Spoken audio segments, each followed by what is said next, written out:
Hello everyone, welcome to the Bhatner IAS NCERT 11th geography series के अंदर आज हम चैप्टर 5 शुरू कर रहे हैं जिसका टाइटल रहेगा नेचुरल वेजिटेशन।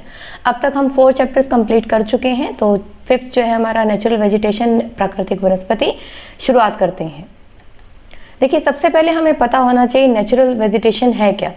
देखिए, वेजिटेशन हम देखते हैं जैसे जंगलों की जब हम बात करते हैं, नेचुरल वेजिटेशन जिसे हम कह रहे हैं, वहाँ कोई ह्यूमन इंटरफेरेंस तो नहीं होता। ह्यूमन इंटरफेरेंस मतलब कि कोई आदमी जाकर के वहाँ बीज नहीं बोता या पौधे नहीं लगाता और वो क्या करे, नेचुरली ग्रो कर रहे हैं, तो उसी को हम क्या कहेंगे, नेचुरल वेजिटेशन, यानी कि प्राकृतिक वनस्पति, जो प्रकृति में अपने आप से, प्लांट्स की ऐसी कम्युनिटी है जो अपने आप से वहाँ पर डेवलप होती है, अनडिस्टर्ब रहती है, यानी कि वहाँ पर कोई इंटरफेरेंस नहीं है ह्यूमन बीइंग की, और अपने आप ही वो क्या करते हैं, जो स्पीशीज हैं प्लांट्स की, वो अपने आप से ग्रो करती हैं वहाँ के क्लाइमेट के अकॉर्डिंग, सॉइल के अकॉर्डिंग, जितना ज़्यादा हो सके वो फ्लरिश करती हैं, है ना। तो natural vegetation refers to a plant community that has been left undisturbed over a long time so as to allow its individual species to adjust themselves to climate and soil condition as fully as possible।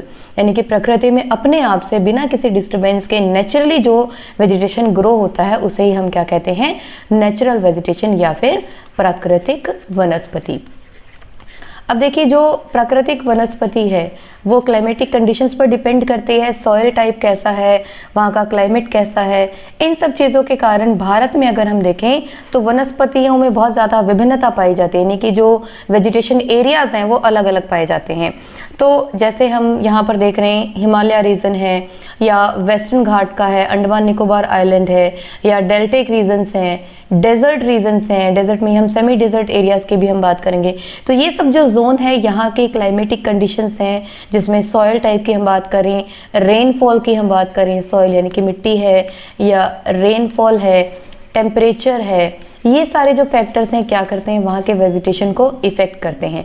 तो यहाँ इस map में आपको नजर आ रही हैं ये अलग अलग कलर्ड जोन्स जो हैं, अभी इनके बारे में हम आगे डिटेल में चर्चा करेंगे। जैसे ये जो है हिमालय रीजन हो गया, ये हमारा वेस्टर्न घाट वाला रीजन हो गया, इधर हम देखें तो ये निकोबार आइलैंड है, ये सारा जो हमारा डेल्टिक रीजन है जो, और ये जो हो गया हमारा डेजर्ट और सेमी डेजर्ट रीजन जहाँ पर वेजिटेशन कम हो रहा है। तो चलिए इन्हीं के आधार पर, यानी कि जो क्लाइमेटिक डिफरेंसेस हैं, इन्हीं के बेसिस पर जो हम वेजिटेशन को डिवाइड कर रहे हैं, फॉरेस्ट के हम टाइप्स को पढ़ते हैं, तो वो कौन कौन से हैं चलिए देख लेते हैं। On the basis of certain common features such as predominant vegetation type, climatic regions, Indian forest can be divided into following groups. कौन कौन से ग्रुप्स हैं, देखिए, ट्रॉपिकल एवरग्रीन और semi evergreen forest, tropical deciduous forest, tropical thorn forest, mountain forest and littoral and swamp forest. अगर हिंदी में हम इन्हें लिखना चाहें तो ट्रॉपिकल एवरग्रीन जो है इसे हम कहते हैं उष्ण कटिबंधीय सदाबहार वन। ठीक है, उष्ण कटिबंधीय सदाबहार, और सेमी यानी कि अर्ध सदाबहार वन। ठीक है, ट्रॉपिकल डेसिडुअस जो हो गया, ये हो गया उष्ण कटिबंधीय पर्णपाती वन। उष्ण कटिबंधीय पर्णपाती। ट्रॉपिकल थॉर्न फॉरेस्ट आ गए, उष्ण कटिबंधीय कांटेदार वन। माउंटेन फॉरेस्ट हो गए हमारे पर्वतीय वन, और लिटोरल एंड स्वैम्प फॉरेस्ट जो आ जाते हैं हमारे विलांचली और अनूप वन, आप इसे हिंदी में कहते हैं।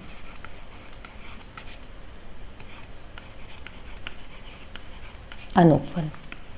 ठीक है, देखिए मैप के थ्रू हम पढ़ रहे थे, तो मैप में हम एक बार से इनको देख लेते हैं, इन सभी चीजों को जूम कर लेंगे हम इसे।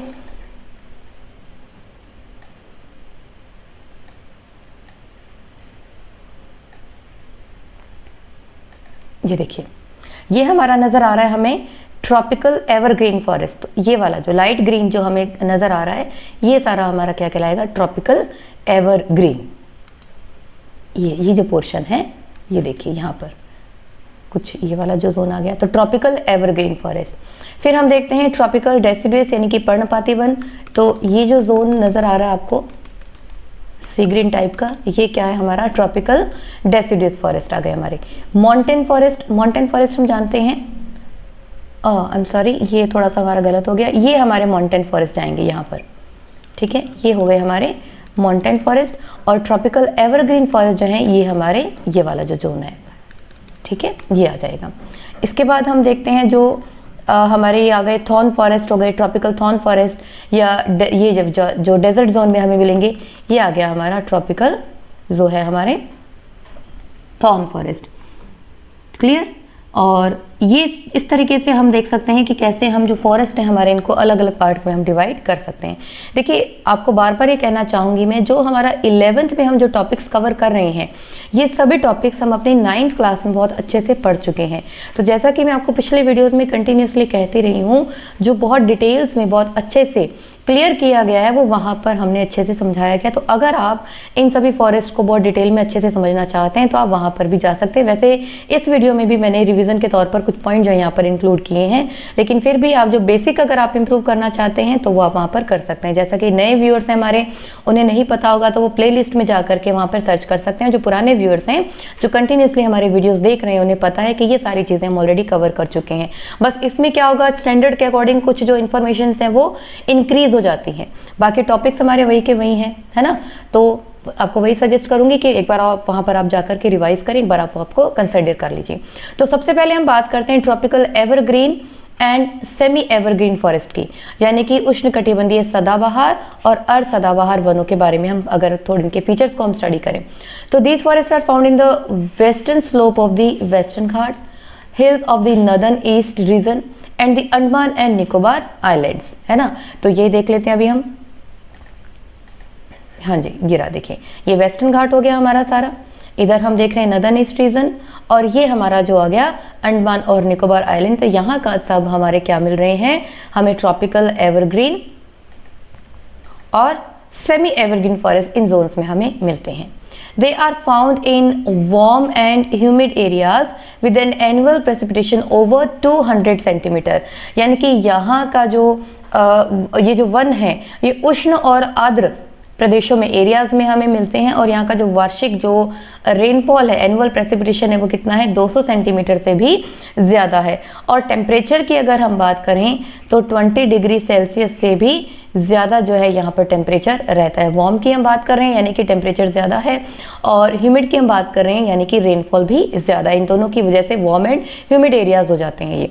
Tropical evergreen forest are well stratified with layers closer to the ground and are covered with shrubs and creepers with short structured trees followed by tall variety of trees, यानी कि यहाँ पर जो है पहले लेयर्स में हम देख सकते हैं जो जंगलों में जो पेड़ हैं वो इस तरीके से मिलते हैं कि सबसे नीचे जो है बुशेज हो गई, झाड़ियाँ हो गई, सबसे नीचे घास फूस आप कह सकते हैं, फिर उनके पीछे ऊपर जो है श्रब्स हो गई, फिर उससे ऊपर जो है बड़े हो गए पेड़, और सबसे ऊपर की तरफ हम देखें तो लंबे लंबे जो पेड़ हैं, ऊंचे ऊंचे जो पेड़ हैं वो हमें नजर आते हैं, इतने ऊंचे कि जो उनकी ऊंचाई है 60 मीटर या उससे भी ज़्यादा की हो सकती है।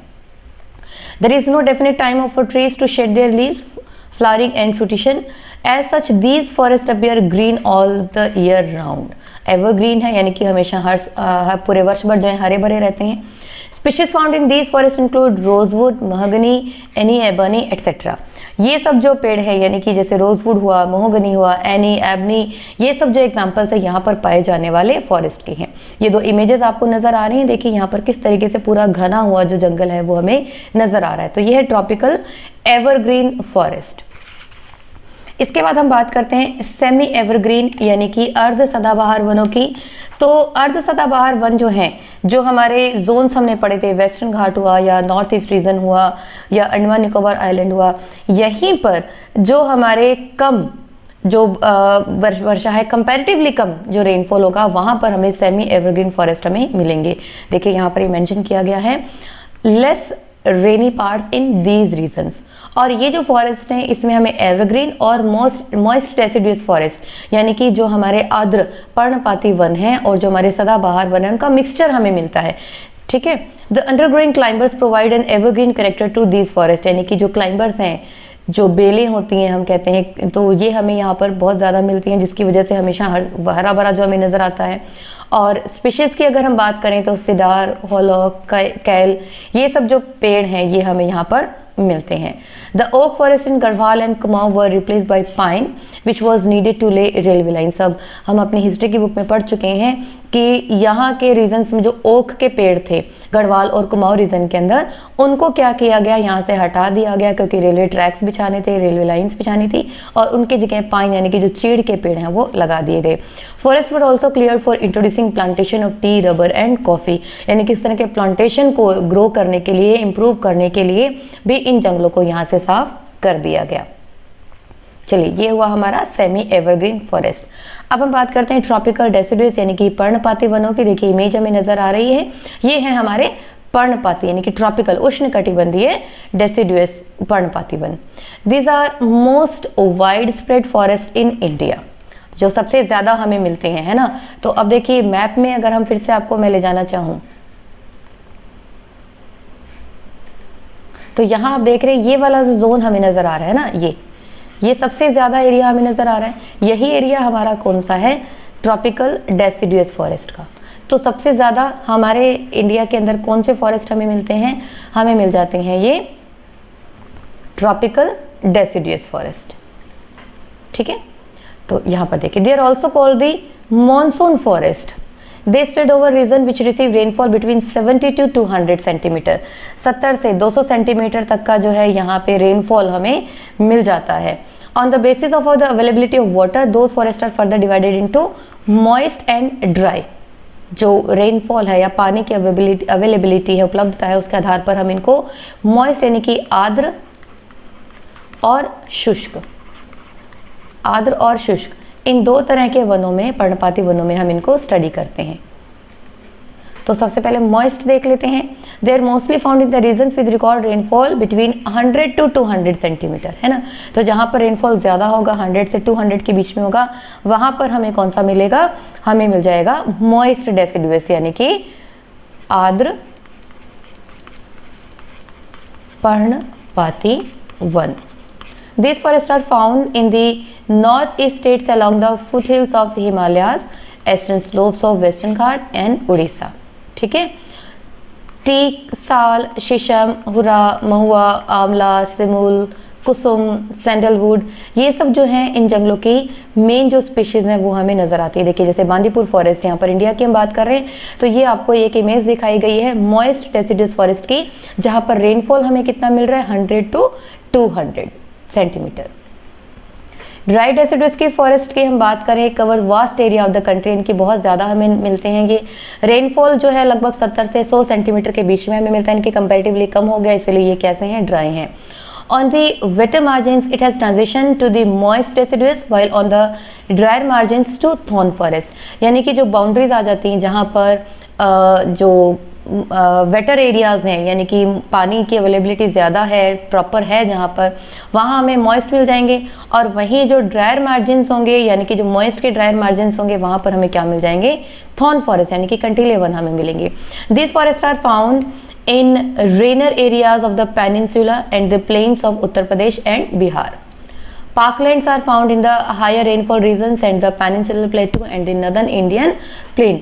तो ये सब जो एरियाज हैं ये हमें कहाँ कहाँ मिलते हैं, प्रायद्वीप में अधिक वर्षा वाले भाग जो है उत्तर प्रदेश और बिहार के जो मैदानी भाग हैं, और अधिक वर्षा वाले प्रायद्वीपीय पठार, और उत्तर भारत के मैदानों में ये पार्कनुमा यानी कि पार्क जैसी जो है इमेज हमें नजर आते हैं, क्योंकि बहुत बड़े बड़े पेड़ पौधे नहीं होते हैं, तो पार्क जैसे आप कह सकते हैं नजर आते हैं।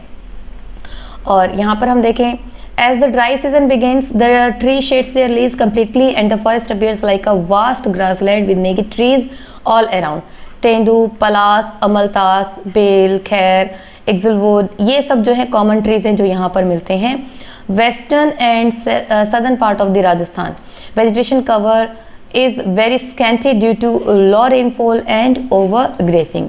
ये हमें नदर्न ड्राई डेसिडुअस फॉरेस्ट की इमेज नज़र आ रही है कि किस तरीके से यहाँ पे रेनफॉल कम होने की वजह से जो है डेसिडुअस फॉरेस्ट जो है हमें ड्राई नज़र आ रहे हैं, है ना, क्योंकि यहाँ पर जो है पेड़ पौधे, जैसा कि अभी हमने ऊपर पढ़ा कि जो पेड़ पौधे हैं एक पर्टिकुलर टाइम यानी कि ड्राई सीजन के अंदर अपनी सारी पत्तियां गिरा देते हैं और जो है एक वास्ट ग्रासलैंड जैसा जो हमें नजर आ रहा है। तो यही इस इमेज में कुछ आपको नजर आ रहा होगा। चलिए अगला हम बात करते हैं ट्रॉपिकल थॉर्न फॉरेस्ट यानी कि उष्ण कटिबंधीय कांटेदार वनों की। हिंदी में हम लिख लें यहाँ पर उष्ण कटिबंधीय कांटेदार वन, है ना। तो ट्रॉपिकल थॉर्न फॉरेस्ट अगर in the areas which receive rainfall less than 50 centimetre. अब कांटेदार है, कांटेदार यानी कि हम जानते हैं डेजर्ट जोन में जो लीव्स नहीं मिलती हैं, लीव्स जो हैं वो चेंज हो जाती हैं कांटों के अंदर, और जो कांटे हैं वो क्या कर लेते हैं, अपने जो पानी है या जो भी मॉइस्चर है उसको एब्जॉर्ब करके रखते हैं। तो जहाँ पर रेनफॉल कम होगा, 50 सेंटीमीटर से भी कम है, वहाँ पर हमें क्या मिलेंगे, कांटेदार वन मिलेंगे। This consist of a variety of grasses and shrubs. It includes semi arid areas of south west Punjab, Haryana, Rajasthan, Gujarat, Madhya Pradesh and Uttar Pradesh. तो ये सब एरियाज हैं जहां पर हमें थॉर्न फॉरेस्ट मिल जाते हैं। In these forest plants remain leafless और most part of the year and give an expression of scrub vegetation, है ना। ये जो है मतलब पर्ण रहित पत्तों के बिना रहते हैं, जैसे मैंने आपको बताया झाड़ियों जैसे जो है वो लगभग लग जाते हैं। इंपॉर्टेंट स्पीशीज फाउंड आर बबूल, बेर, वाइल्ड डेट पाम, खजूर जिसे आप कहते हैं, खैर, नीम, खेजड़ी, पलास, ये सब जो हैं, ठीक है। इसके अलावा अगर हम देखें तो यहाँ पर जो है घास उगती है, लंबी लंबी जो घास है वो उग जाती है, जो लगभग 2 मीटर तक की ऊंची घास हो जाती है। इस घास को हम क्या कह देते हैं, टसोकी घास जो हम इसे कह सकते हैं। Tussocky grass grow up to a height of 2 metre as the undergrowth. Clear. तो ये इंपॉर्टेंट है, ध्यान रखिएगा कि इस एरिया में जो घास मिल रही है वो कौन सी मिल रही है। चलिए अब हम बात करते हैं माउंटेन फॉरेस्ट की। तो ये माउंटेन फॉरेस्ट इंडिया के अंदर ये कुछ इमेजेस आपके लिए कलेक्ट की हुई हैं, यहाँ पर नज़र आ रही हैं आपको। ये देखिए कितना सुंदर है ना। हिल स्टेशन पर हम जाते हैं, कुछ इसी तरह की जो नज़ारे हैं हमें नज़र आते हैं। तो चलिए, in mountain areas the decrease in temperature with increasing altitude leads to corresponding changes natural vegetation. देखिए हम पहले भी पढ़ चुके हैं, जैसे जैसे हम हाइट पर जाते हैं जो टेम्परेचर होता है वो क्या हो जाता है, कम होता जाता है। एल्टीट्यूड यानी कि ऊंचाई बढ़ रही है, टेम्परेचर कम हो रहा है। तो अलग अलग तरह के फॉरेस्ट हमें मिलेंगे, जैसे यहाँ पर हमें कुछ अलग तरह के होंगे, ये अलग हमें कॉनिफेरस मिल जाएंगे, फिर हमें एल्पाइन मिलेंगे, फिर हमें ऊपर जो है टुंड्रा मिल जाएंगे। तो मिक्सचर हमें वेजिटेशन का यहाँ पर मिल रहा है, चेंज मिल रहा है हमें नेचुरल वेजिटेशन में। तो mountain forest can be classified into 2 types, the northern mountain forest and the southern mountain forest. The Himalayan ranges show a succession of vegetation from the tropical to the tundra. जैसा भी आपको मैंने समझाया कि यहाँ से लेकर जब हम हाइट पर जाते हैं तो एल्टीट्यूड के साथ साथ अलग अलग वेजिटेशन हमें नजर आता है। Deciduous forest are found in the foot hills of the Himalayas, यानी कि जो तली है यहाँ पर जो है डेसिडुअस फॉरेस्ट मिलेंगे, और ऊपर जब हम जाएंगे फिर हमें अलग अलग फॉरेस्ट हमें नजर आएंगे, जैसा भी आपको कॉनिफेरस मैंने कहा, फिर एल्पाइन मिलता है, फिर टुंड्रा मिलता है। तो अलग अलग चेंजेस हमें मिल जाते हैं। It is succeeded by the wet temperate type of forest between an altitude of 1000 to 2000 metre, यानी कि 1000 से 2000 मीटर की ऊंचाई पर जाने पर जो है जो एरियाज हैं यानी कि जो वन है जो हमें कौन से मिलने लग जाते हैं, हमें टेम्परेट वेट टेम्परेट जो है वो जो हमें आर्द्र शीतोष्ण वन जिसे आप कह सकते हैं वो हमें मिलने लग जाते हैं। तो इसके अलावा हम देखें जो 1500 से 1750 मीटर की हाइट पर अगर हम देखें यहाँ पर 1500 से 1750 की, यानी कि जो यहाँ पर जो हम कमर्शियल वैल्यूज़ के हम ट्रीज देख सकते हैं जैसे चीड़ वगैरह है ये हमें मिलते हैं, और ब्लू पाइन स्प्रूस है ये हमें लगभग 2000 से 3000 के बीच में हमें मिल जाते हैं। और यहीं पर 3 से 4000 की ऊंचाई पर हमें सिल्वर फर है, जुनिपर, पाइन, बर्च, रोडोडेंड्रन ये सब मिल जाते हैं। तो अलग अलग आपको बताना चाह रही हूँ यहाँ पर मैं कि जो अलग अलग जो पेड़ हैं वहाँ पर हमें मिलते हैं। तो जैसा भी मैंने आपको बताया कि समुद्र तल से ऊंचाई लगभग जो 1500 मीटर तक हो जाती है, यहाँ पर हमें शीतोष्ण कटिबंधीय और निचले क्षेत्रों में हमें उपोष्ण कटिबंधीय प्राकृतिक जो नेचुरल वेजिटेशन है वो हमें मिल जाता है। केरल, तमिलनाडु, कर्नाटक ये सब जो एरियाज हैं, पश्चिमी घाट, यहाँ पर जो है ये अलग तरह की जो वेजिटेशन है वो हमें मिलती है। नीलगिरी, अन्नामलाई, पालनी, इन सब पहाड़ियों पर जो शीतोष्ण कटिबंधीय वन जो हैं उन्हें शोलाश के नाम से जाना जाता है। ध्यान रखिएगा, हिंदी में आपके लिए लिख देती हूँ मैं, शोलास इंपॉर्टेंट टर्म है। शोलास। क्या होता है शोलास? जो नीलगिरी, लिख देती हूँ चलिए आपके लिए मैं फिर से यहाँ पर, नीलगिरी, अन्नामलाई और जो हमारा पालनी एरिया है, पालनी की जो पहाड़ियाँ हैं, तो इन एरियाज में जो भी वन मिलते हैं, कौन से वन हैं? शीतोष्ण कटिबंधीय, है ना।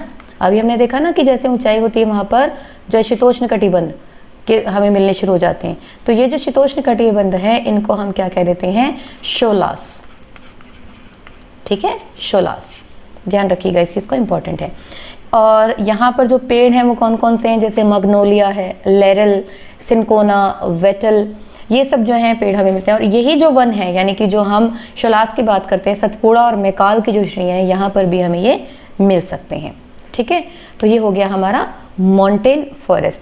इसके अलावा एक और जो हमारा लास्ट बच जाता है विलांचली या अनूप वन, तो इसको हम मैप में ही समझ लेते हैं।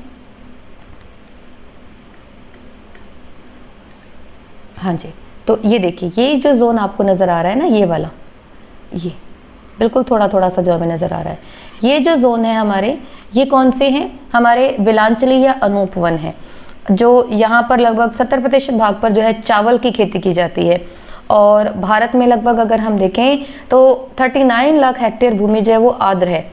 उड़ीसा में चिल्का, भरतपुर में केवलादेव राष्ट्रीय पार्क, और ये जो है इंटरनेशनल वैल्यूज रखते हैं। और इनकी आर्द्र भूमियों के जो अधिवेशन है, जैसे रामसर अधिवेशन की बात करें, और इनके अंतर्गत जो है रक्षित जल, कुक्कुट आवास, तो ये सब जो है यहाँ पर आ जाते हैं। चलिए, तो ये जो आ गया हमारा, जो हमने पढ़ा अनूप वन, यानी कि जहाँ पर बहुत ज़्यादा जो है कमी नज़र आती है। तो ये सारे हो गए हमारे फॉरेस्ट कि ये टाइप कौन कौन से हैं, इनके फीचर स्पेशल जो है वो हमने पढ़ लिए हैं। अब हम बात करते हैं फॉरेस्ट एरिया की, यानी कि भारत का जो वन आवरण है ना, कवर कितना है उसकी हम बात करें। कुछ डेटाज हैं हमारे सामने, कुछ फिगर्स हैं, देखिए। The forest area covers 23.28% of the total land area of the country. तो टोटल लैंड एरिया आपको पता होना चाहिए, उसका कितना परसेंट जो है, ये है 23.28%। ठीक है, तो इंपॉर्टेंट है, ध्यान रखिएगा। It is important to note that the forest area and the actual forest cover are not the same, यानी कि जो हमारा फॉरेस्ट एरिया है और जो एक्चुअल फॉरेस्ट कवर है वो दोनों सेम नहीं है। Both forest area and forest cover vary from state to state. जैसे Lakshadweep has 0% approx forest area, Andaman and Nicobar island have 86.93%। ठीक है, some of the states with less than 10% of the forest area lie in the north and northwestern part of the country, जैसे राजस्थान, गुजरात, पंजाब, हरियाणा, दिल्ली, यहाँ पर क्या हो रहे हैं, जो है हमारी जो फॉरेस्ट एरिया है वो कितना है, 10% से भी कम है। ठीक है, और ये अगर हम देखें, जो हमारी इंडियन फॉरेस्ट रिपोर्ट जो हमारी कहती है, इंडियन फॉरेस्ट रिपोर्ट 2011, यहाँ पे लिख लेते हैं हम,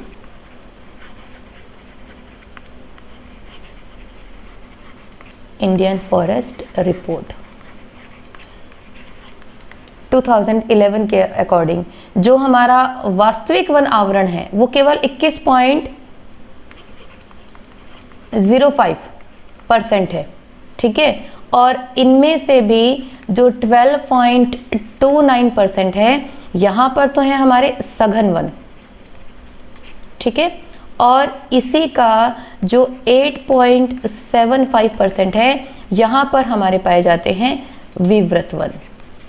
ठीक है, यानी कि जो हम अभी बात कर रहे थे कि 23.28% है फॉरेस्ट एरिया हम कवर कर रहे हैं, लेकिन फिर भी जो जैसा भी हमने आपको पढ़ा कि जो एक्चुअल कवरिंग है और जो फॉरेस्ट एरिया है वो मैच नहीं करते, यानी कि अलग अलग रहते हैं, सेम नहीं होते हैं।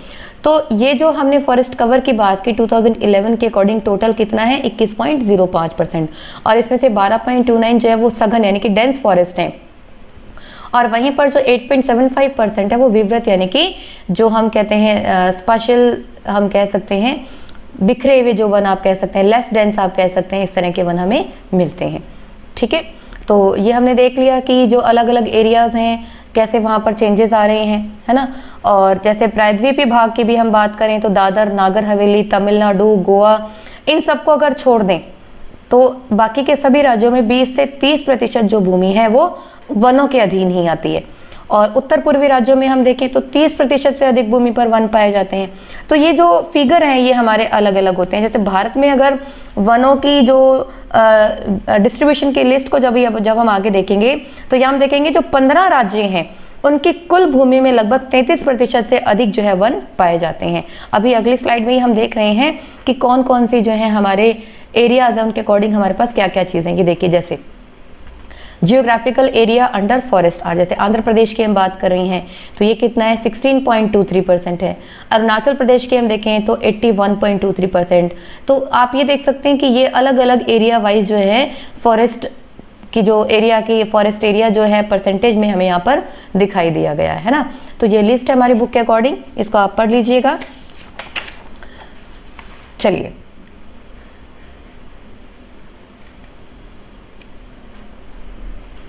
अगली हम बात करते हैं फॉरेस्ट जो हम पॉलिसी की बात करें, फॉरेस्ट कंजर्वेशन की हम बात करें कि सरकार ने जो है क्या क्या प्रयत्न किए हैं हमारे वनों को जो है रोकने के लिए, तो वनों को बचाने के लिए हम कह सकते हैं।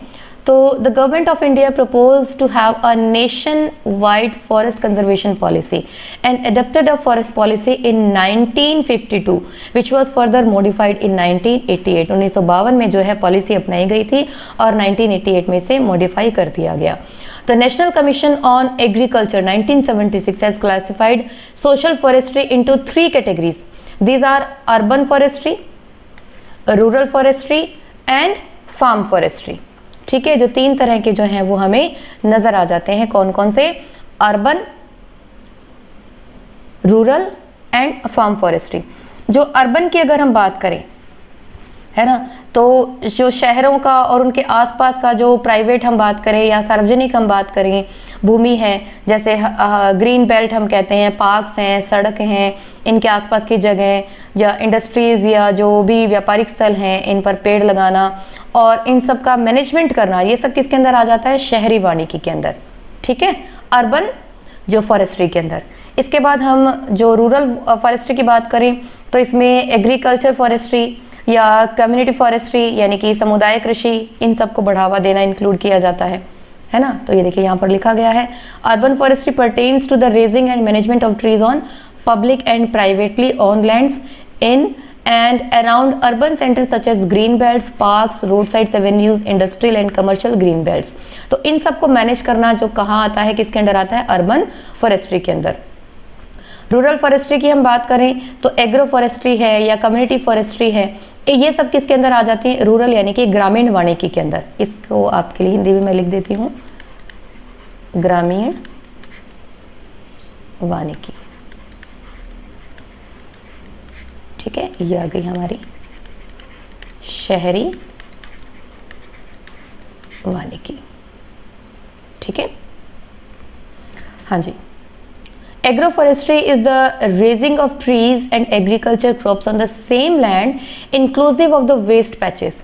It combines forestry with agriculture, thus altering the simultaneous production of food, fodder, fuel, timber and fruits. यानी कि कृषि वानिकी जो है यानी कि एग्रीकल्चर फॉरेस्ट्री जो है, इसका मतलब क्या है? जो एग्रीकल्चर और जो वेस्टलैंड है हमारी, इन पर पेड़ और फसलें एक साथ लगाई जाएं, जिससे वानिकी और खेती के साथ साथ जो खाद्यान्न है या चारा है, ईंधन, इमारती लकड़ी और फल, इन सब का उत्पादन जो है एक साथ किया जा सके, ये होती है हमारी एग्रो फॉरेस्ट्री। वहीं समुदाय वानिकी यानी कि कम्युनिटी फॉरेस्ट्री की जब हम बात करें तो यहाँ पे सार्वजनिक भूमि जैसे कि गांव के चारागाह हैं, मंदिरों की भूमि है, सड़कों के दोनों तरफ है, नहरों के किनारे हैं, रेल की पटरियों के पास हैं, विद्यालयों में है, इन सब एरियाज में पेड़ों को लगाकर या फॉरेस्ट्री को डेवलप करना, जिससे पूरा समुदाय है इसको लाभ पहुंचे। और इस योजना का उद्देश्य भूमि विहीन लोगों को वानिकीकरण यानी कि फॉरेस्ट्री से जोड़कर इन्हें वो लाभ पहुंचाना शामिल है। ये सब चीजें इसमें शामिल हैं। इसके अलावा अगर हम देखें फार्म वानिकी, जैसा कि अभी हमने यहाँ पर पढ़ा, फार्म वानिकी के अंतर्गत क्या था? किसान अपने खेतों में व्यापारिक महत्व वाले या दूसरे पेड़ लगा लेते हैं और वन विभाग क्या करता है? इनके लिए छोटे और जो मध्यम किसान हैं उनको निःशुल्क पौधे उपलब्ध करवाता है, जिससे खेतों की मेड़ें, चारागाह, घास स्थल, घर के पास पड़ी जो खाली ज़मीन है और पशुओं के जो बाड़े हैं, यहाँ सब इन सभी जगहों पर जो है पेड़ पौधे लगाए जा सकते हैं। चलिए, इसके अलावा अगर हम देखें जो हमारी गवर्नमेंट के एफर्ट्स की हम बात करते हैं तो 1972 में जो कॉम्प्रिहेंसिव वाइल्ड लाइफ एक्ट जो है वो इनेक्ट किया गया था। देखिए, फॉरेस्ट्री के साथ साथ जो वन्य प्राणी हैं, हमारे वन्य जीव जो हैं, वाइल्ड लाइफ है, उसको भी प्रोटेक्ट करना इसी के अंदर शामिल होता है, फॉरेस्ट्री के अंदर ही शामिल होता है। तो उसी के अंतर्गत जो 1972 में जो वाइल्ड लाइफ एक्ट है वो इनेक्ट किया गया, which provides the main legal framework for conservation and protection of wild life in India. और ये जो प्रोटेक्शन दिया गया, इसमें हम देख सकते हैं जैसे वन्य प्राणियों की संख्या कम क्यों हुई। हम सभी जानते हैं जो इंडस्ट्रियलाइजेशन हुआ, टेक्निकल डेवलपमेंट हुआ, इसकी वजह से वन धीरे धीरे खत्म हो गए। खेती है या बस्तियां बनने लगी, सड़कें बनने लगी, माइनिंग है, इन सब के लिए ज़मीन से वनों को साफ किया गया। जो लोकल लोग हैं उन्होंने चारे, ईंधन और इसके लिए पेड़ों को काटा। पालतू पशुओं के लिए जो है पास्चर्स यानी कि चारागाह बनाए गए। तो शिकार, हम हंटिंग देखते हैं, पोचिंग देखते हैं, जंगलों में आग लग जाती है। तो इन सब चीज़ों से क्या हो गए, हमारे फॉरेस्ट खत्म हो गए और इन फॉरेस्ट के खत्म होने से जो वहाँ की वाइल्ड लाइफ थी वो भी धीरे धीरे क्या हो गई, खतरे में आ गई। तो इन सब को प्रोटेक्ट करने के लिए और जो हमारी राष्ट्रीय और विश्व प्राकृतिक धरोहरें हैं, इनको बचाने के लिए जो इको टूरिज्म है इसको बढ़ावा दिया गया। और इसके साथ साथ जो वन्य प्राणियों का संरक्षण है वो हमारे लिए बहुत इम्पोर्टेंट हो गया। तो इसके इसी डायरेक्शन में जो है, इसी की तरफ जो हम कह सकते हैं हमारी गवर्नमेंट ने जो कदम उठाए, इसमें हम देख सकते हैं सबसे पहले जो वाइल्ड लाइफ एक्ट है, यही जो हम देख रहे हैं 1972 में जो पास किया गया और 1991 में इसको पूरी तरीके से जो है वो संशोधित कर दिया गया। 1991 के अंदर इसको संशोधित कर दिया गया और जिसमें जो है अब बहुत जो सज़ा, कठोर सज़ा का जो है प्रावधान यहाँ पर दिया गया है। कुछ पौधों की जो है प्रोटेक्शन, उनकी कंजर्वेशन, जो एंडेंजर्ड स्पीशीज़ हैं उनके कंजर्वेशन, ये सब चीज़ें जो है इस एक्ट में शामिल की गई हैं। और अगर हम अब की बात करें, यानी कि ये जो protection act, wild life act है, इसके बाद अगर हम देखें तो आज हमारे देश में 105 नेशनल पार्क हैं, 514 जो हैं वाइल्ड लाइफ सेंचुरीज़ हैं और ये एरिया अगर हम देखें तो लगभग 15.67 मिलियन हेक्टेयर्स जो हैं वो हमारे देश का कवर करते हैं। इसी के अंतर्गत और हम देखें कुछ एक स्लाइड हम ऐड कर लेते हैं यहाँ पर सारी चीज़ें समझने के लिए।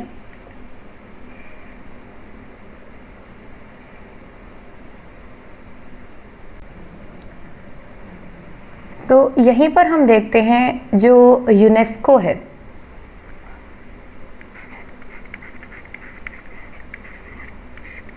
यूनेस्को की तरफ से जो हम बात करते हैं मैन एंड बायोस्फीयर प्रोग्राम जो है चलाए गए, है ना, मैन एंड बायोस्फीयर प्रोग्राम्स जो हैं वो चलाए गए और इसमें जो है भारत सरकार ने जो वेजिटेशन है या फिर वाइल्ड लाइफ है, इनके संरक्षण के लिए बहुत सारे कदम जो है भारत सरकार द्वारा इसी प्रोग्राम के तहत जो है वो चलाए गए। जैसे प्रोजेक्ट टाइगर की हम बात करें, है ना, प्रोजेक्ट टाइगर जो है 1973 में चलाया गया। प्रोजेक्ट एलिफेंट है,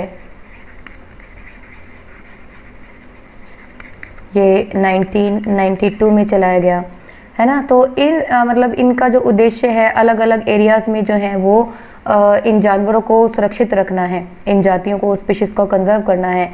जैसे प्रोजेक्ट टाइगर है, इसका मुख्य उद्देश्य हम जानते हैं भारत में बाघों की संख्या को कंट्रोल करना है, बनाए रखना है और इससे क्या होगा, जो हमारी प्राकृतिक धरोहर है इसको संरक्षण मिलेगा। अब अगर हम बात करें ये जो योजना है यानी कि टाइगर प्रोजेक्ट की अगर हम बात करें सबसे पहले, तो ये जो योजना है लगभग 9 बाघ निचयों में शुरू की गई थी, 9 रिजर्व्ड एरियाज में। ठीक है, जब शुरुआत की थी इस टाइगर प्रोजेक्ट की या प्रोजेक्ट टाइगर की, तो जो 9 रिजर्व्ड एरिया थे उनको टारगेट किया गया था और ये जो एरिया था लगभग कितना था, 16,339 वर्ग किलोमीटर यानी कि किलोमीटर स्क्वायर आप कह सकते हैं इसको।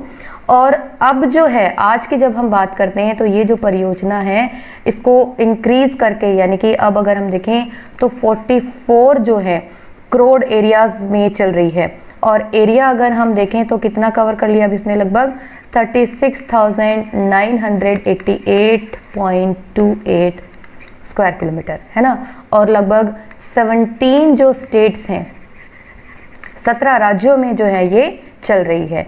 और बाघों की संख्या की जैसे अगर हम बात करते हैं तो हमारी बुक के अकॉर्डिंग 2006 में जो है कितनी थी, 1411, और 2010 की जब हम बात कर रहे हैं तो ये कितनी हो गई है, 1706। ठीक है, 2010 की बात करें, 2011 के डेटा अभी इस बुक के अंदर हमारे पास नहीं है। तो चलिए, तो ये हो गई। इसके अलावा अगर हम देखें जैसे मगरमच्छ प्रजनन परियोजना है, हंगुल परियोजना है, हिमालय कस्तूरी मृग परियोजना है, ये सब चीज़ें भी जो हैं वो क्या चल रही हैं, हमारी सरकार के द्वारा अलग अलग जो एरियाज़ हैं इनको बचाने के लिए चल रही हैं। ठीक है, चलिए अब हम बात करते हैं बायोस्फीयर रिजर्व्स यानी कि जीव मंडल निचय की। हिंदी में आप इसे कहते हैं जीव मंडल निचय। ठीक है, तो सबसे पहले आपको पता होना चाहिए कि जीव मंडल निचय है क्या। तो biosphere reserve is an ecosystem with plants and animals of unusual scientific and natural interest. ठीक है, यानी कि क्या है ये विशेष प्रकार के भौमिक और तटीय पारिस्थितिकी तंत्र हैं, और इन्हें जो है जो यूनेस्को का भी जो हमने पढ़ा था मानव और जीव मंडल प्रोग्राम, जिसे आप MAB से भी डिनोट कर सकते हैं, इसके अंतर्गत जो है लॉन्च किया गया बायोस्फीयर रिजर्व नेटवर्क प्रोग्राम को।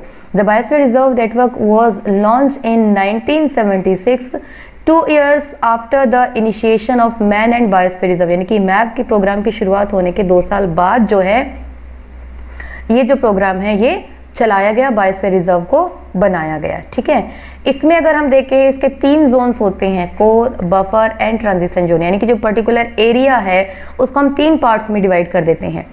कोर जोन जो है यानी कि जो सबसे अंदर वाला जो हिस्सा होता है, कोर जोन सबसे अंदर वाला जो हिस्सा है वो क्या कहलाता है, no human activities permitted in this zone, किसी भी तरह की ह्यूमन एक्टिविटी जो है वो यहाँ पर काम जो है वो परमिटेड नहीं होती है। इसके अलावा जो आ जाता है वो आता है buffer zone. It surrounds the core area where a limited access permits to local people for the gathering of resources and collection. ठीक है, थोड़ी टाइपिंग मिस्टेक यहाँ पर रह गई है, कोई बात नहीं। तो कलेक्शन ऑफ देयर लाइवलीहुड, यानी कि उनके जीवन के लिए जो ज़रूरी चीज़ें हैं उनके कलेक्शन के लिए, गैदरिंग के लिए कुछ हद तक जो वहाँ के लोकल कम्युनिटीज़ हैं, लोग हैं, उनको परमिशन दे दी जाती है। उसके बाद आ जाता है transition zone. It is the outer most zone which is open to human settlements and resource gathering. देखिए ये सबसे अंदर जो आ गया हमारा कोर, जहाँ पर जो एक्टिविटीज़ हैं बिल्कुल प्रोहिबिटेड हैं। इसके बाद ये आ गया हमारा बफर जोन, यहाँ पर जो है परमिशन लेकर के जो एक्टिविटीज़ की जाती हैं। और ये सबसे बाहर वाला जो आ गया ये आ गया हमारा ट्रांजिशन जोन, यहाँ पे जो ह्यूमन सेटलमेंट है, ये परमिशन किसी की ज़रूरत नहीं है, यहाँ पर जो भी एक्टिविटीज़ है आउटर मोस्ट जोन है तो ह्यूमन सेटलमेंट्स है, रिसोर्स गैदरिंग है, सब कुछ यहाँ पर हो सकती है। तो ये हमने एक बेसिक सी चीज़ पढ़ी कि बायोस्फीयर रिजर्व्स होते क्या हैं। अब हम बात करते हैं जो हमारे बायोस्फीयर रिजर्व्स हैं कितने, टोटल 18 जो हैं हमारे बायोस्फीयर रिजर्व्स हैं। देखिए ये आपको लिस्ट दी गई है, ये नीलगिरी हो गया, नंदा देवी, नौकरेक हो गया, Manas, Sundarban, gulf of Mannar, Similipal, great Nicobar, Dibru Saikhowa, Dehang Dibang हो गया, पचमढ़ी, ये सब जो हैं आप देख सकते हैं। ये हमारे टोटल 18 जो हैं जो बायोस्फीयर रिजर्व्स हैं, ये कब कब बने थे ये यहाँ पर दिया गया है। साथ ही साथ ये किन किन एरियाज़ में है, ये सारी चीज़ें आपको इस लिस्ट में टेबुलर फॉर्म में आपको अवेलेबल करवा दी गई हैं। बड़े अच्छे से आप इसको रीड कर सकते हैं, इसमें कोई भी समझाने वाली चीज़ नहीं है, इट्स वर्थ रीडिंग। तो आपको पढ़ना है और याद करना है, ठीक है। So that is your work, आपको अवेलेबल करवा दिया गया है। चलिए अब ये जो 18 बायोस्फीयर रिजर्व्स हैं, जैसे कि यूनेस्को की बात कर रही हैं, यूनेस्को ने जो है ये प्रोग्राम लॉन्च किया गया था, तो इसमें से जो 9 बायोस्फीयर रिजर्व हैं, 9 बायोस्फीयर रिजर्व हैं, वो यूनेस्को के द्वारा रिकॉग्नाइज किए गए हैं। इनमें कौन कौन से हैं, Nilgiri, Nanda Devi, Sundarban, gulf of Mannar, great Nicobar, Pachmarhi, Amarkantak, Nokrek और सिमलीपाल। तो ये जो 9 बायोस्फीयर रिजर्व हैं वो यूनेस्को द्वारा रिकॉग्नाइज किए गए हैं।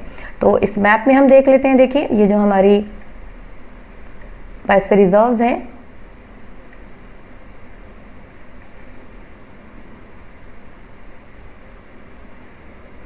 चलिए ये देखिए ये आ गया हमारा कोल डेजर्ट, है ना। इसके बाद आ गया ये हमारा Nanda Devi national park, Nanda Devi national park आ गया, ये हमारा आ गया कंचनजंगा, है ना।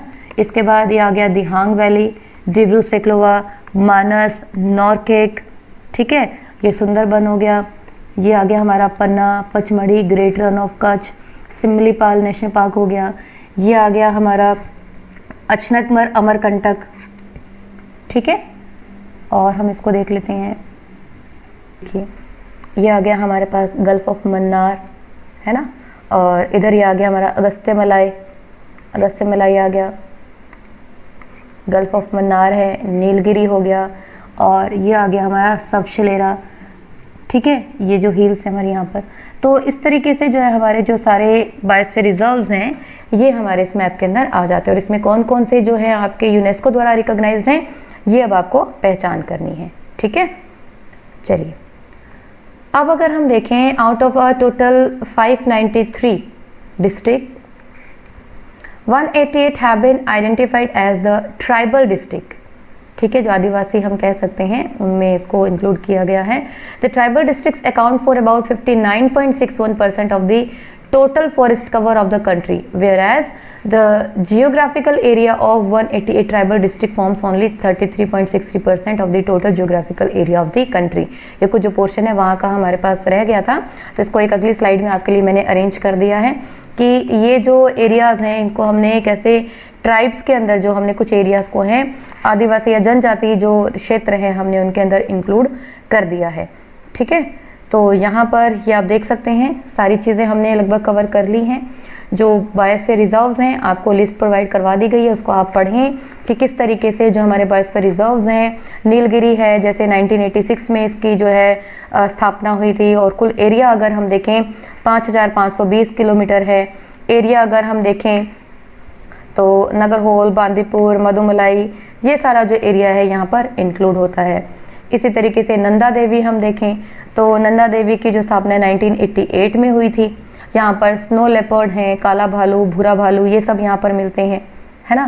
सुंदरबन जी नीचे की अगर हम बात करें तो पश्चिम बंगाल में गंगा नदी के दलदली डेल्टा पर है, और एरिया अगर हम देखें तो 9630 वर्ग किलोमीटर जो है ये यहाँ तक फैला हुआ है, और 89 के अंदर जो है इसकी स्थापना की गई थी। और जो रॉयल बंगाल टाइगर का जो आवासीय क्षेत्र है ये यहाँ पर है, मैंग्रोव जो पेड़ हैं वो यहाँ पर मिलते हैं। तो मन्नार की खाड़ी अगर हम देखें तो मन्नार की खाड़ी की भी जो अगर हम देखें स्थापना